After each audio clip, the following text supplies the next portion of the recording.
Guys आज के इस वीडियो में हम देखने वाले हैं कि किस तरह से बिना ब्रांच जाए घर बैठे ऑनलाइन अपने मोबाइल से आप bank of Baroda personal loan के लिए ऑनलाइन अप्लाई कर सकते हैं। इस वीडियो में आपको bank of Baroda personal loan apply करने का step by step full process दिखाऊंगा। तो चलिए वीडियो को शुरू करते हैं। Bank of Baroda personal loan apply करने के लिए सबसे पहले अपने मोबाइल में कोई सा भी एक ब्राउजर ओपन करेंगे और गूगल पे सर्च करेंगे बीओबी लोन। बस आप इतना लिख के सर्च करेंगे, फर्स्ट नंबर पर देखेंगे बैंक ऑफ बड़ौदा लोन का ऑफिशियल वेबसाइट देखने को मिलेगा। सिंपली आपको बस इसी पर क्लिक करना है। क्लिक करने के बाद देखेंगे तो हम bank of Baroda personal loan के ऑफिशियल पेज पर आ चुके। थोड़ा सा स्क्रॉल करेंगे तो यहाँ पे कई तरह का बैंक ऑफ बड़ौदा का लोन आपको देखने को मिलेगा, जैसे कि बैंक ऑफ बड़ौदा का यहाँ पे डिजिटल पर्सनल लोन भी देखने को मिलेगा। यहाँ पे देखेंगे तो लोन अमाउंट बता रहा है कि आप यहाँ पे 50,000 से लेकर 10 लाख रुपए तक का पर्सनल लोन ले सकते हैं। आपकी एलिजिबिलिटी के ऊपर डिपेंड करेगा, आप जितना लोन के लिए एलिजिबल होंगे उतना ही लोन का आपको अमाउंट देखने को मिलेगा। उसी तरह से बहुत सारे ऑप्शन है, तो हम यहाँ पे बैंक ऑफ बड़ौदा का डिजिटल पर्सनल लोन अप्लाई करने वाले हैं। तो यहाँ पे अप्लाई ऑनलाइन का ऑप्शन मिलेगा, क्लिक करेंगे और उसके बाद यहाँ पे प्रोसीड के ऑप्शन पे क्लिक करेंगे। प्रोसीड के ऑप्शंस पे क्लिक करने के बाद ये आपसे लोकेशंस की परमिशंस मांगा, तो अलाउ विल यूजिंग यहाँ पर क्लिक करके लोकेशंस के परमिशंस को अलाउ करेंगे। यहाँ पे देखेंगे डॉक्यूमेंट्स के लिए बता रहा है, अब यहाँ पे पढ़ सकते हैं। बाकी नीचे आएंगे तो यहाँ पे दो तरह का लोन मिलेगा, एक प्री अप्रूव है और दूसरा डिजिटल है। तो प्री अप्रूव में देख सकते हैं यहाँ पे 5 लाख तक का मिल सकता है और डिजिटल में यहाँ पे 10 लाख का। ठीक है, अब थोड़ा सा स्क्रॉल करके नीचे आएंगे, यहाँ पे देखेंगे यहाँ पर आपको प्रोसीड का ऑप्शन मिलेगा। यहाँ पे प्रोसीड के ऑप्शन पे क्लिक करेंगे। क्लिक करने के बाद यहाँ पे देखेंगे आपसे मोबाइल नंबर पूछेगा, यहाँ पर अपना मोबाइल नंबर डालेंगे और मोबाइल नंबर डालने के बाद इधर कहीं साइड में यहाँ पर क्लिक करेंगे तो आपके मोबाइल नंबर पर एक ओटीपी जाएगा, जिस ओटीपी को यहाँ पे डाल के नीचे यहाँ पे सबमिट वाले ऑप्शन पे क्लिक करेंगे। सबमिट के ऑप्शन पे क्लिक करने के बाद अब नीचे देखेंगे तो यहाँ पे पूछ रहा है क्या आपका पहले से बैंक ऑफ बड़ौदा में अकाउंट है। अगर अकाउंट है तो यहाँ पर आप यस करेंगे, अगर नहीं है तो नो करेंगे। अगर मान लीजिए आप यहाँ पे यस को सेलेक्ट करते हैं तो सेलेक्ट वैल्यू में यहाँ पर आप Aadhaar number, account number, customer ID या फिर पैन नंबर से भी लोन अप्लाई कर सकते हैं। फिलहाल यहाँ पे मेरा अकाउंट बैंक ऑफ बड़ौदा में नहीं है, चलिए यहाँ पे हम नो करते हैं। और नो करने बाद देखेंगे तो सेलेक्ट वैल्यू में बस यहाँ पे आपका आधार कार्ड रहेगा, यानी यहाँ पे आपको अपने आधार कार्ड का डिटेल्स देना होगा, आधार कार्ड का नंबर डालना होगा। तो यहाँ पे अपने आधार कार्ड का नंबर डालेंगे। आधार कार्ड का नंबर डालने के बाद यहाँ पे टर्म एंड कंडीशंस मिलेगा, टिक करेंगे और सबमिट ओटीपी के ऑप्शन पे क्लिक करेंगे। यानी जब आप यहाँ पे आधार कार्ड का नंबर डालोगे तो इधर कहीं साइड में यहाँ पर आप क्लिक करिएगा। जब क्लिक करेंगे तो आपके आधार कार्ड के साथ जो मोबाइल नंबर लिंक होगा उस पर एक ओटीपी जाएगा। ओटीपी को डालकर टर्म एंड कंडीशंस को टिक करके सबमिट ओटीपी के ऑप्शंस पे क्लिक करना होगा। चलिए ये डिटेल्स हम डाल लेते हैं। तो गाइस देख सकते हैं यहाँ पे मैंने अपने आधार कार्ड का नंबर डाल दिया। अब यहाँ पे हम साइड में देखिए क्लिक करेंगे। अब जैसे मैंने क्लिक किया तो देखिए हमारे आधार कार्ड के साथ जो मोबाइल नंबर लिंक है उस पर एक ओटीपी भेजा गया है, जिस ओटीपी को यहाँ पे डालना होगा। उसके बाद टर्म एंड कंडीशंस को टिक करके सबमिट ओटीपी के ऑप्शंस पे क्लिक करना होगा। तो हमारे आधार कार्ड के साथ जो लिंक मोबाइल नंबर यहाँ पर ओटीपी आ चुका है। चलिए यहाँ पे हम ओटीपी डाल लेते हैं। तो गाइस देख सकते हैं मैंने यहाँ पर ओटीपी डाल दिया। अब हम यहाँ पे टर्म एंड कंडीशंस को टिक करके सबमिट ओटीपी के ऑप्शंस पे क्लिक करेंगे। अब यहाँ पे देखेंगे तो यहाँ पे जो भी आपका नाम यहाँ पे आपको देखने को मिल जाएगा। यहाँ पे रिक्वायर्ड लोन अमाउंट पूछ रहा है, यानी आपको कितना का लोन चाहिए। तो ये जो लाइन आपको दिख रही है, इस लाइन से आप लोन के अमाउंट को कम या ज्यादा कर सकते हैं। जैसे कि देखेंगे यहाँ से मैं कम 50,000 का लोन ले सकता हूँ और ज्यादा ज्यादा यहाँ पे 10 लाख का। ठीक है, तो आपको जितना का लोन चाहिए इस लाइन से आप लोन के अमाउंट को कम या ज्यादा कर सकते हैं। अगर आप मान लीजिए यहाँ पे सेलेक्ट करते और आपका सही अमाउंट सेलेक्ट नहीं होता तो ऊपर यहाँ पे अमाउंट को टाइप भी कर सकते हैं। जैसे मुझे यहाँ पे 1.5 लाख का चाहिए तो मैं यहाँ पर 1,50,000 यहाँ पे डाल दिया हूँ। अब नीचे देखेंगे तो लोन का टेन्योर पूछ रहा है कि आपको कितना महीने के लिए चाहिए। तो यहाँ पे आप टेन्योर सेलेक्ट करेंगे। पहले चलिए इसको मैं यहाँ पे सही से सेलेक्ट कर लेता हूँ। मैं यहाँ पर 1,50,000 यहाँ पे डाल दिया। ठीक है, 1,50,000 हो गया। हम इसको थोड़ा सा स्क्रॉल करेंगे। यहाँ पे मंथ पूछ रहा था, देखिए यहाँ पे मैं कम से कम 12 महीने के लिए ले सकता हूँ, ज़्यादा ज़्यादा 60 महीने के लिए। तो जितना महीने के लिए लेना चाहते हैं, ये जो लाइन दिख रही है इससे भी मंथ को सेलेक्ट कर सकते हैं। चलिए यहाँ पे हम 24 महीने को सेलेक्ट कर लेते हैं। यहाँ पे देखेंगे तो पर्पस ऑफ लोन पूछ रहे हैं, यानी किस पर्पस, किस रीजन से लोन ले रहे हैं। तो यहाँ पे अदर को सेलेक्ट करेंगे। यहाँ पे पूछ रहा है क्या आपको लाइफ इंश्योरेंस चाहिए, हमको नहीं चाहिए, यहाँ पे हम नो करेंगे। अब देखेंगे जैसे यहाँ पे मैंने नो को सेलेक्ट किया तो मेरा यहाँ पे लोन का पूरा डिटेल्स नीचे आ चुका है।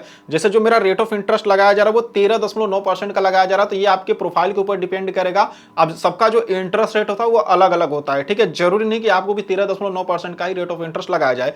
बाकी प्रोसेसिंग फीस देखेंगे 3,000 का प्रोसेसिंग फीस लगाया जा रहा है। स्टाम्प ड्यूटी चार्ज यहाँ पे 488 रुपए, जीएसटी यहाँ पे 540 रुपए है। हमारा जो मंथली यहाँ पे इंस्टॉलमेंट आएगा वो 5,119 रुपए का आएगा। जो टोटल हमारे बैंक अकाउंट में पैसे आएंगे वो यहाँ पे 1,45,972 रुपए आने वाले हैं। तो यहाँ पे जो भी आपका लोन का डिटेल्स होगा नीचे देखने को मिल जाएगा। आपको कुछ नहीं करना, यहाँ पे आई एग्री का टर्म एंड कंडीशंस मिलेगा तो इन दोनों को टिक करेंगे और नीचे यहाँ पे प्रोसीड के ऑप्शंस पे क्लिक करेंगे। अब उसके बाद यहाँ पे देखेंगे तो प्लीज फिल योर डिटेल्स, यहाँ पर आपको अपना डिटेल्स देना होगा। तो जैसे कि यहाँ पे देखेंगे हमारा जो फर्स्ट नेम है, लास्ट नेम है, ये हमारे आधार कार्ड से ले लिया है। बाकी हमारा डेट ऑफ बर्थ भी ये हमारे आधार कार्ड से ले लिया है। उसके बाद ये जेंडर पूछेगा, यानी आप मेल है कि फीमेल है। तो देख सकते हैं ये भी हमारे आधार कार्ड से ले लिया है। बस यहाँ पे देखेंगे तो ये आपसे आपसे पैन कार्ड का नंबर पूछ रहा है तो यहाँ पे अपने पैन कार्ड का नंबर डालिएगा। अगर आपके पास पैन कार्ड नहीं है तो यहाँ पे I do not have pen इस वाले ऑप्शन को सेलेक्ट करेंगे, ठीक है। बाकी हमारे पास पैन कार्ड है, चलिए यहाँ पे पैन कार्ड का नंबर डालेंगे। जॉब टाइप पूछ रहा है, यानी आपका जॉब टाइप क्या, आप किस तरह का काम करते हैं, जैसे नॉन सैलरीड या सैलरीड। अगर आप खुद का कोई काम करते, खुद का कोई बिजनेस करते तो नॉन सैलरीड करेंगे, अगर सैलरीड है तो सैलरीड करेंगे। चलिए यहाँ पे हम सैलरीड को सेलेक्ट करते हैं। यहाँ पे देखेंगे तो आपका मोबाइल नंबर आ जाएगा, यहाँ पर आपको अपना ईमेल आईडी डालना होगा, यहाँ पे अपना ईमेल आईडी डालिएगा। उसके बाद यहाँ पे कैटेगरी पूछ रहा है, यानी कि आप यहाँ पे किस कैटेगरी में आते हैं, जैसे जनरल में आते हैं, ओबीसी में आते हैं या एससी या एसटी। तो हम यहाँ पे ओबीसी में आते हैं, यहाँ पे हमने सेलेक्ट कर लिया है। उसके बाद यहाँ पे देखेंगे तो आपसे रिलीजन पूछेगा, यानी आप किस धर्म से आते हैं, जैसे हिंदू, जैन, मुस्लिम, जो भी आपका धर्म होगा उसको भी सेलेक्ट करेंगे। यहाँ पे मैरिटल स्टेटस पूछ रहा है, क्लिक करेंगे, जैसे आप मैरिड है कि अनमैरिड है वो यहाँ पे सेलेक्ट करेंगे। यहाँ पे देखेंगे तो फर्स्ट नाम ऑफ फादर, तो यहाँ पे जो भी आपके पिताजी का फर्स्ट नाम है वो आप यहाँ पे डालेंगे। जैसे कि मान लीजिए आपके पिताजी का जो नाम है, मान लीजिए कि यहाँ पे रमेश कुमार है, ठीक है। मान लीजिए यहाँ पे आपके पिताजी का नाम रमेश कुमार है, ठीक है ना। तो यहाँ पे आपको सिर्फ रमेश नाम ही डालना है, ठीक है, मतलब कुमार आपको नहीं डालना, इस चीज का आप ध्यान दीजिएगा। बाकी यहाँ पे जो भी आपका परमानेंट एड्रेस है सब कुछ यहाँ पर आ जाएगा, हालांकि सिक्योरिटी पर्पस से ये डिटेल्स मैंने ब्लर कर दिया है। नीचे आएंगे तो यहाँ पे आपसे रेसिडेंस एड्रेस पूछेगा, यानी जो आपका ऊपर एड्रेस आया था परमानेंट वाला वो, और जहाँ पे अभी आप रहते हैं वो करंट एड्रेस, क्या दोनों सेम? अगर सेम होगा तो यहाँ पे टिक करेंगे, अगर अलग अलग होगा तो अनटिक करेंगे, और फिर नीचे यहाँ पे पूरा एड्रेस डालेंगे। हमारा दोनों एड्रेस सेम है, यहाँ पे मैंने टिक कर दिया है, देखिए ऑटोमेटिक एड्रेस आ चुका है। बाकी यहाँ पे ब्रांच का नाम पूछ रहा है, तो जो भी आपका नियरेस्ट ब्रांच होगा, जिस ब्रांच से आप यहाँ पे लोन लेना चाहते हैं उस ब्रांच को सेलेक्ट करेंगे। चलिए यहाँ पे हम सेलेक्ट करते हैं और देखिए मेरे ब्रांच का पूरा एड्रेस आ चुका है। अब नीचे यहाँ पे प्रोसीड का ऑप्शन मिलेगा, यहाँ पर क्लिक करेंगे। उसके बाद यहाँ पे देखेंगे तो यहाँ पे आपके लोन का एग्रीमेंट आ जाएगा, आप एक बार अच्छे से इसको पढ़ लीजिएगा। और उसके बाद यहाँ पे इसको स्क्रॉल करके नीचे आएंगे। नीचे आने बाद देखेंगे तो यहाँ पे कुछ टर्म एंड कंडीशंस मिलेगा, सारे टर्म एंड कंडीशंस को टिक करेंगे और नीचे यहाँ पे कंटिन्यू टू ई साइन इस वाले ऑप्शन पे क्लिक करेंगे। क्लिक करने बाद देखेंगे तो यहाँ पे हमारे लोन का एग्रीमेंट का प्रीव्यू आ जाएगा, अगर आप चाहें तो यहाँ से इसको डाउनलोड भी कर सकते हैं, बाकी यहाँ पे हम रहने देते हैं। अब इसको स्क्रॉल करके नीचे आएंगे, नीचे आने बाद यहाँ पे देखेंगे तो यहाँ पर एक आई एग्री का ऑप्शन देखने को मिलेगा, आप यहाँ पर क्लिक करेंगे। क्लिक करने बाद देखेंगे तो यहाँ पर ई कंसेंट आ जाएगा, यहाँ पे टर्म एंड कंडीशंस मिलेगा, इसको टिक करिएगा और उसके बाद नीचे आएंगे। और नीचे आने बाद यहाँ पे देखेंगे तो यहाँ पे डॉक्यूमेंट साइन के लिए बोल रहा है, आप कैसे करना चाहते हैं, जैसे ओटीपी के थ्रू करना चाहते हैं या बायोमेट्रिक के या ई टोकन, तो हम ओटीपी से करेंगे। ओटीपी वाले ऑप्शंस को ही यहाँ पे सेलेक्ट करिएगा और उसके बाद नीचे यहाँ पर ई साइन के ऑप्शंस पे क्लिक करेंगे। क्लिक करने बाद देखेंगे तो यहाँ पर फिर से आपका टर्म एंड कंडीशंस मांगेगा, यहाँ पे टिक करेंगे और यहाँ पे अपने आधार कार्ड का नंबर डालेंगे और यहाँ पे सेंड ओटीपी के ऑप्शंस पे क्लिक करेंगे। उसके बाद आपके आधार कार्ड के साथ जो मोबाइल नंबर लिंक होगा उस पर एक ओटीपी आएगा, जैसे ओटीपी डालकर सबमिट करेंगे फिर से यहाँ पर ई कॉन्ट्रैक्ट एग्रीमेंट आ जाएगा। आप थोड़ा सा स्क्रॉल करके नीचे आएंगे, नीचे आने बाद यहाँ पे देखेंगे तो यहाँ पर एक कंटिन्यू का ऑप्शन मिलेगा, यहाँ पर क्लिक करेंगे।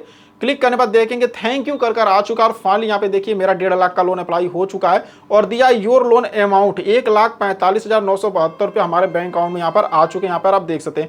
बाकी यहाँ पे डिसबर्स हमारा बैंक अकाउंट नंबर भी यहाँ पे देखने को मिल गया, रेफरेंस नंबर भी देखने को मिल गया, ठीक है, और मेरा यहाँ पे अकाउंट नंबर भी आ चुका है। तो गाइस यहाँ पर मैंने 1,50,000 का लोन अप्लाई किया, जिसमें कि मुझे यहाँ पर 1,45,972 रुपये मेरे अकाउंट में आए। अभी आप में से काफी सारे लोग ये बोलेंगे कि आपने तो बैंक अकाउंट डिटेल्स डाला ही नहीं, फिर पैसे आपके अकाउंट में आ कैसे गए?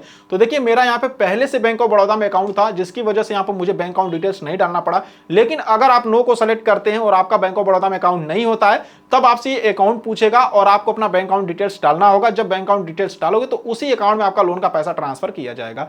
तो इस तरीके से आप यहाँ पर बैंक ऑफ बड़ौदा से पर्सनल लोन के लिए अप्लाई कर सकते हैं। सो आई होप कि आपको वीडियो पसंद आई होगी। अगर आपको हमारी वीडियो पसंद आई हो तो वीडियो को एक लाइक करना और चैनल को सब्सक्राइब करना बिल्कुल नहीं भूलिएगा। तो चलिए फिर मिलते हैं आपसे नेक्स्ट वीडियो में।